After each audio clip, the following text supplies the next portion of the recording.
did he explain himself? And then I say, well, I have a question for you, Ashay. Why don't you want the girls in the house? And then he says, no, it's because I have a girlfriend. And then I say, same. That's the same reason why I don't, or I wouldn't go for any guy in the house, for example, King Wanda.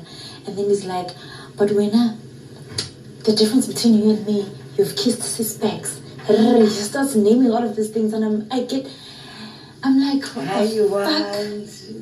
I'm like, what the no, yo, come on, guys. Besides that, no.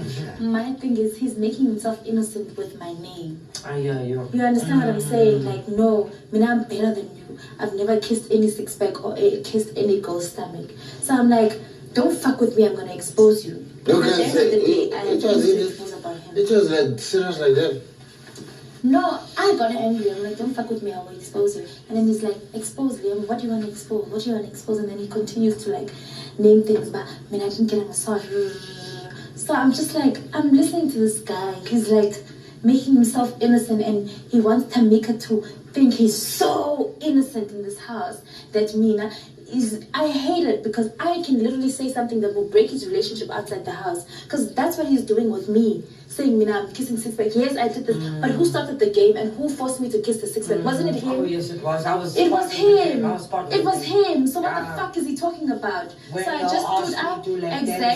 Exactly. I just stood up and I said, I'm fucking cutting you off because I see you. Lisa was right. You are making a facade. You have a mask on, and I see.